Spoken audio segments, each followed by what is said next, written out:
Olá, seja bem-vindo, que alegria recebê-lo mais uma vez aqui. Juntos estudaremos mais um tema da nossa série A Mais Linda História de Amor. Começa agora mais um estudo de adoração em família.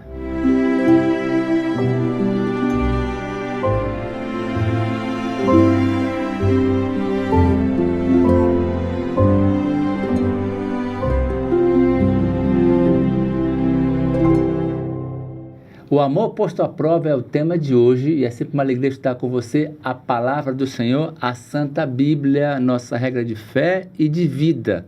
E nessa temporada você já sabe, o nosso guia é o livro A Mais Linda História de Amor, onde Deus traça planos e planos para salvar a mim e a você, a sua casa e a nossa casa. E para começar o nosso tema de hoje, vou convidar então o pastor Hélio Carnassali para fazer a oração, pastor Hélio? Não, o senhor vai fazer a leitura bíblica. Texto bíblico. Pastor José, então, José, na hora com a gente, então, por Vamos favor. Orar, então. Vamos orar, então. Distribuindo tarefas. É isso aí, vamos lá. Querido Deus, muito obrigado por mais um dia e pela oportunidade de mais uma vez estudar sobre esse tema. Abençoa para que tudo que vamos estudar hoje, especialmente esse tema tão importante para a compreensão de que a queda aconteceu, mas a restauração está disponível, nos ajude também em nossa família e em nossa vida. É o que te pedimos por Jesus. Amém. Amém. Agora sim, pastor Hélio. Agora sim, estou com o texto bíblico. A coisa meio ao vivo é assim mesmo, vamos lá. Isso mesmo. E essa espontaneidade faz bem para todos nós. O texto, pastor Alice, está em João, Evangelho de João, capítulo 10, e ele destaca de forma muito marcante a pessoa do pastor em contraste com a pessoa do ladrão. Então vamos ler aqui. Os contrastes sempre. E os contrastes. Vamos lá. Capítulo 10 de João 11 a 13. Eu sou o bom pastor. O bom pastor dá a vida pelas ovelhas. O mercenário que não é pastor, a quem não pertencem as ovelhas, vê vir o lobo, abandona as ovelhas e foge. Então o lobo as arrebata e dispersa.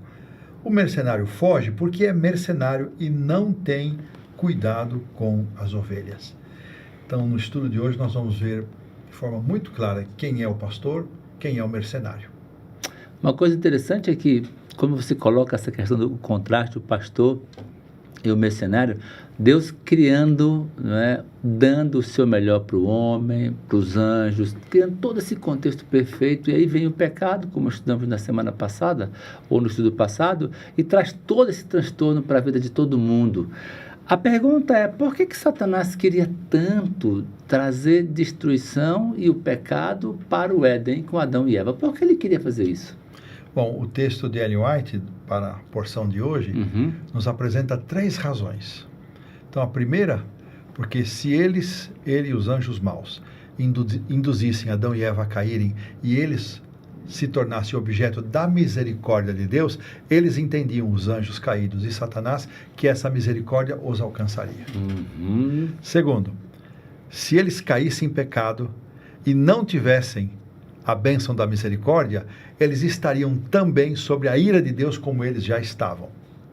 E terceiro, se eles caíssem em pecado e não tivessem um plano de salvação para eles, eles teriam a adesão dos seres humanos para formar um planeta rebelde. Uma confraria do mal. Uma confraria do mal. Que coisa tremenda. Então, eles estavam projetando estas coisas e não podiam imaginar o que estava para acontecer. Agora, uma coisa interessante, pastor Josanã, é que Deus sempre tenta orientar e prevenir o seu povo. Nesse caso, o que foi que Deus fez com Adão e Eva, tentando preveni-los do que poderia acontecer caso Satanás lograsse êxito em tentá-los? Um anjo foi enviado para conversar com o casal e para dizer para eles do perigo que eles estavam arriscados a cair, não é?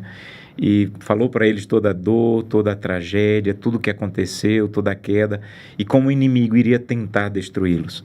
E eu acho interessante nesse ponto, ainda pegando um pouco da pergunta que você fez anteriormente, de que o grande interesse do inimigo não era no casal. O grande interesse do inimigo era ferir ao Deus que amava tanto o casal. E eu acho isso interessante nessa semana que estamos estudando sobre família, não é? A importância de pensar sobre isso. Quando o inimigo alcança um casamento, a preocupação dele não é com o casal. Ele não está nem aí conosco. A grande preocupação dele é que ele sabe que a única maneira de ferir ao Deus que tanto nos ama é ferindo os filhos que ele tanto ama. Então, o grande interesse dele é ferir o nosso Deus. Então, quando ele consegue ferir um casamento, quando ele consegue ferir uma família, na verdade ele está ferindo Deus. A intenção dele é ferir a Deus. Já que ele não conseguiu atingir Deus e o trono de Deus, ele quer ferir aquilo que é a menina dos olhos de Deus, aquilo que ele mais ama, que são as suas criaturas, né? Mas Deus teve esse cuidado de avisar ao casal de que eles corriam perigo. Interessante, porque Deus também o fez. Sim. Então Deus o fez, disse a Adão e Eva como deveriam proceder, o que poderiam comer, o que não poderiam comer, qual o motivo e tudo mais, e ainda enviou os anjos para constantemente estar lembrando, orientando. Qual seria então o antídoto? O que poderia ser feito para que esse dano tão grande que aconteceu ao casal não acontecesse? Pastor Wallace, eu não sei o que mais Deus poderia ter feito, porque Deus não foi pessoalmente, porque não houve a necessidade, a Bíblia não diz isso, mas acredito que o próprio, naquela viração do dia, porque o pecado ainda não havia entrado, naquela viração do dia que... Depois que o pecado entrou, que ia só mudou. os anjos, mas na viração do dia, eu acredito que Deus também falou para eles sobre a história do mal. Os anjos relataram como foi que aconteceu, quem era Satanás, quem ele foi, os anjos. Eu acho que foram dadas todas as informações. E tem muita gente, e mesmo cristãos, que acham extremamente injusto da parte de Deus ter posto o primeiro casal à prova. Mas os anjos foram muito claros também. Onde que eles poderiam ser tentados? Unicamente na árvore, junto à árvore da ciência do bem e do mal. Único ponto. Não era no jardim todo, não era em todo, era só naquele ponto. E não seria por um período prolongado, seria por um curto período de tempo, exato tempo em que eles identificassem a proposta do tentador e rechaçassem, recusassem e mantivessem fidelidade a Deus. Então os anjos também explicaram para eles que aquela era uma prova de obediência e amor, e que eles, anjos, também haviam sido submetidos a essa prova, e a obediência fazia parte desse programa de Deus, e eles precisariam passar por essa prova, mas não seria por um tempo prolongado, e seria algo simples. Eles tinham todos os tipos de frutas que nós nem podemos imaginar estavam à nossa disposição. Uma única árvore, um único local, por um curto tempo, e mesmo assim eles não suportaram a prova. E uma coisa interessante é que eles poderiam pedir ajuda. Os anjos estavam apostos, todas as legiões de anjos apostos para ajudá-los. Então, naquele momento, qualquer suspiro de ajuda, as hostes angelicais viriam, se possível, se necessário, todas para protegê-los. Então, além de orientar, Deus colocou à disposição todo tipo de proteção. E pastor Wallace, um ponto também interessante, porque eles estavam sendo submetidos a essa prova, é porque Deus não os obrigava a obedecer. Aí entra o assunto da liberdade novamente, do livre-arbítrio. Deus não os obrigava a obedecer. Eles deveriam prestar essa obediência e a adoração de forma livre e espontânea. Então, veja que amor, liberdade caminham muito juntos e são um testemunho tremendo de Deus como Criador, e também apontam para a existência do mal. Só houve a existência do mal porque havia liberdade. Há um ponto toda essa história da queda, e esse ponto foi levantado pelo pastor Hélio, de que era só aquela árvore. E tem uma coisa importante, acho que para as famílias aqui, porque o tempo mudou, mas o argumento do inimigo não mudou. Qual era o argumento? O argumento era: Eva, não adianta ter todas as árvores se você não tem essa. Você não vai se satisfazer com todas as árvores. Essa é a árvore que vai te dar sabedoria, vai te dar conhecimento, você vai ser igual a Deus. Então o argumento era o seguinte: o que Deus dá não basta. E é exatamente o argumento que ele usa conosco. Então, há 21 anos, Deus me deu uma esposa, Gleice. O que o inimigo fala sempre ao homem casado, à mulher casada? Não, essa esposa que você tem não basta. Você quer satisfazer de verdade, você tem que procurar aquela outra que não é sua esposa. O que Deus deu não basta. Essa é a essência da tentação. Então Deus diz assim, olha, você deve trabalhar 6 dias, mas tem um dia que você não deveria tocar. O inimigo diz, não, você só vai ser próspero quando você tocar os 7 dias. Não basta só os 6 que Deus te deu. Né? Quando o inimigo nos diz a cada mês, olha, você tem o teu salário, tem uma parte que Deus diz que não é para tocar, não é verdade não. Se você não gastar tudo, inclusive os dízimos e ofertas, você não vai prosperar. Então o argumento é o mesmo, o que Deus deu não basta. E a grande verdade bíblica é, o que Deus deu é o que vai me satisfazer. O que Deus me oferece é a única coisa que vai me fazer feliz.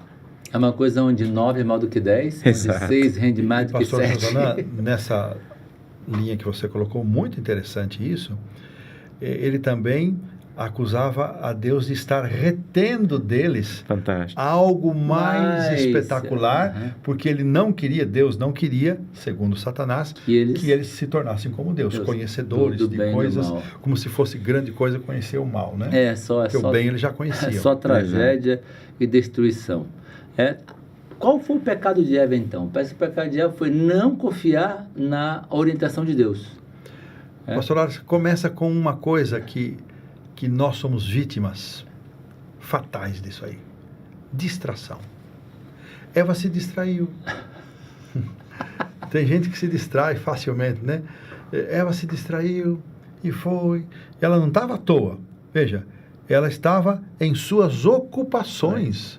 Não estava fazendo nada errado. Mas se distraiu, de repente, cadê Adão? Não está aqui. Aí vem o primeiro problema.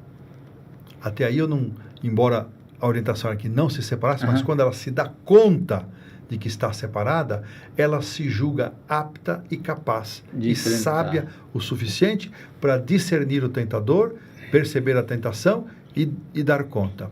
Porque Deus diz assim, olha, você não se separem, o anjo diz, não se separem, andem juntos, porque serão mais fortes. Qual que é o valor, então, dessa união, né, da família e o valor da união do casal? Porque vai ter momentos que você vai ter dificuldades e lutas, né? Ainda mais nesse mundo de pecado. Claro. Haverá distrações. Claro. Qual a relevância disso? É a união da força de estar ligado a Deus e ligado um ao outro. Todos os dias eu tenho meu momento de oração. Mas eu costumo dizer que o meu momento de oração, ele é complementado pela certeza de que minha esposa, no momento de oração dela, está intercedendo por mim. Então, essa ligação de fazer o culto junto, todos os dias está a família unida fazendo culto, um ao outro, ligado um ao outro, né? Eu tenho dito por aí, a minha filha foi para o internato, como eu mencionei, quando ela saiu, ela passou 15 anos em casa fazendo culto todos os dias, pela manhã e à noite.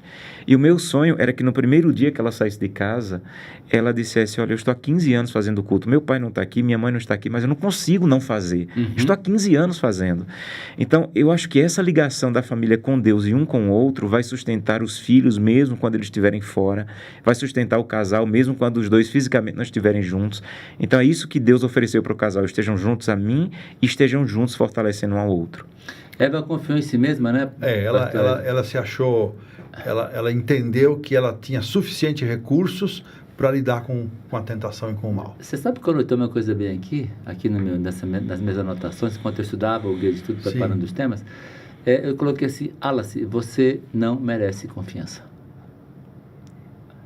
Porque na hora que eu achar que eu mereço confiança, que eu sou digno de confiança, o que eu sei, o que eu penso, o que eu acho que é digno de confiança, é o momento da minha derrocada. O que vocês pensam sobre isso? Pastor Alice, eu tenho, já depois da jubilação, continuo fazendo muitos seminários sobre o dom profético e sobre a liberdade religiosa.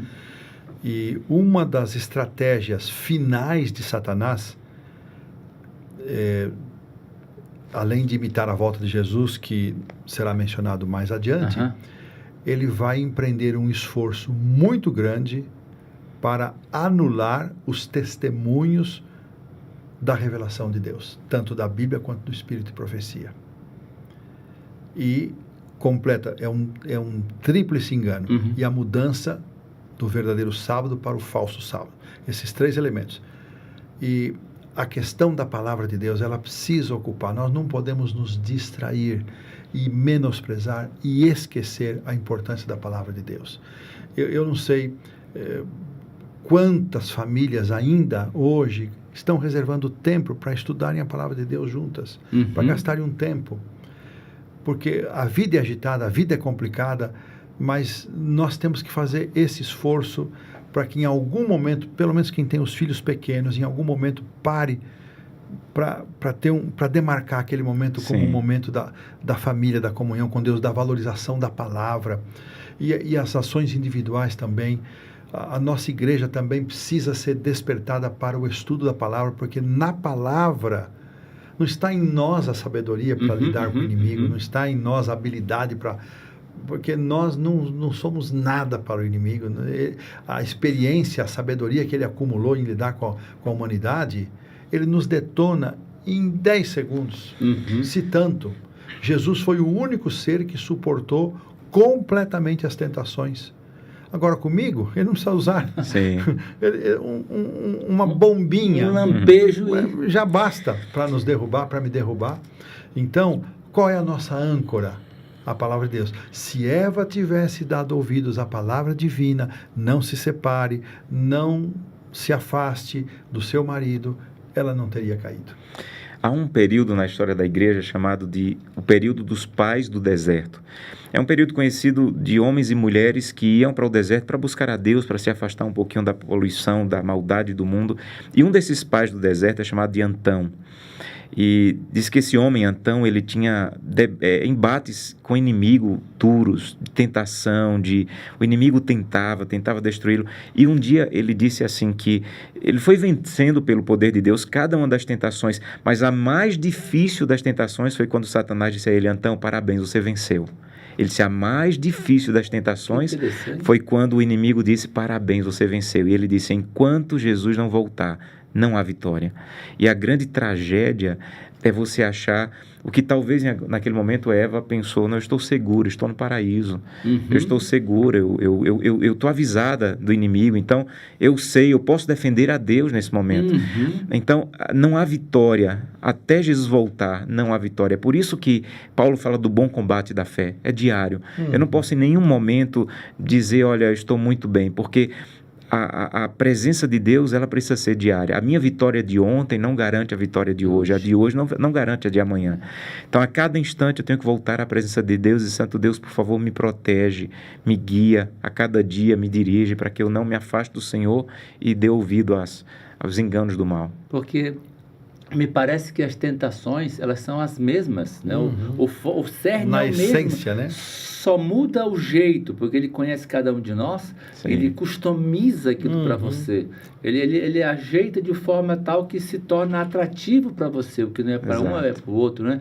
E no final essa falta essa desconfiança no amor de Deus, no seu cuidado, é que é a nossa ruína final. Pastor Alice, eu lembrei de um episódio, assim que eu cheguei à Casa Publicadora Brasileira em 97 para trabalhar, saindo uma tarde, já quase noite, finalzinho do dia, um crepúsculo assim lindo, bonito, e um colega que trabalhava na redação, pastor também, estava me acompanhando, estávamos indo para pegar o nosso carro e retornar para casa. Aí eu comentei com ele, colega, que isso aqui é um paraíso. Ele disse, é um paraíso, mas todo paraíso tem sua serpente.